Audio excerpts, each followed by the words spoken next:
ಆನೇಕಲ್ ಭಾಗದಲ್ಲಿ ಸ್ಪಾಗಳಿಗೆ ಬೀಗ ಹಾಕಿಸಿದ ಪ್ರಕರಣ. ವೀಕೆಂಡ್ ಆದರೆ ಗಂಡಂದಿರು ಸ್ಪಾಗಳಿಗೆ ಹೋಗ್ತಾ ಇದ್ದಂತೆ ಬೇಸತ್ತಿದ್ದ ಪತ್ನಿಯರು ತಾವೇ ಪೊಲೀಸರಿಗೆ ಮಾಹಿತಿ ನೀಡಿದ್ರಿಂದ ನಡೆದ ಭರ್ಜರಿ ಕಾರ್ಯಾಚರಣೆ.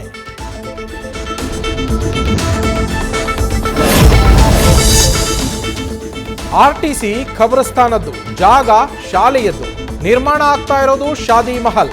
ಚಾಲನೆ ಕೊಟ್ಟಿದ್ದು ಶಾಸಕ ಪೊನ್ನಣ್ಣ. ಕೊಡಗಿನ ನಾಪೋಕ್ಲುನಲ್ಲಿ ಶಾಲಾ ಜಾಗ ಕಬಳಿಕೆಗೆ ಯತ್ನ ಅಂತ ಹಳೆ ವಿದ್ಯಾರ್ಥಿಗಳ ಸಮಿತಿ ಆಕ್ರೋಶ.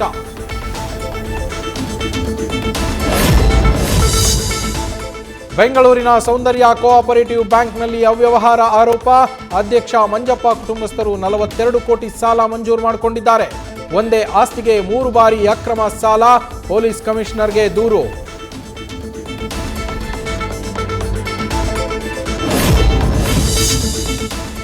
ಮಹಿಳೆ ಜೊತೆ ಹಾಸಿಗೆಯಲ್ಲಿ ರೆಡ್ ಹ್ಯಾಂಡ್ ಆಗಿ ಸಿಕ್ಕಿಬಿದ್ದಿದ್ದ ಪಲಾಶ್ ಮುಚ್ಚಲ್. ಭಾರತೀಯ ಮಹಿಳಾ ಕ್ರಿಕೆಟಿಗರು ಅವನನ್ನ ಹಿಡಿದು ಹೊಡೆದ್ರು. ಸ್ಮೃತಿ ಮಂದಾನ ಸ್ನೇಹಿತ ನಟ ನಿರ್ಮಾಪಕ ಮಾನೆ ಆರೋಪ. ಇದನ್ನ ಅಲ್ಲಗಳೆದ ಪಲಾಶ್ ಮುಚ್ಚಲ್. ಭರತ್ ರೆಡ್ಡಿ ಈ ಪ್ರಾಪರ್ಟಿ ಮೇಲೆ ಕಣ್ಣು ಹಾಕಿದ್ದಾರೆ. ಹುಡುಗರನ್ನ ಕಳಿಸಿ ಈ ಕೃತ್ಯ ಮಾಡಿಸಿದ್ದಾರೆ.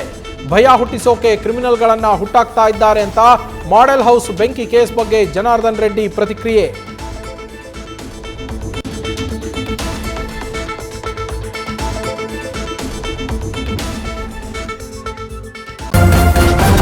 ನ್ಯೂಸ್ ಫಸ್ಟ್ ನಿರ್ಭೀತಿಯಿಂದ ನಿಮ್ಮ ಪರವಾಗಿ.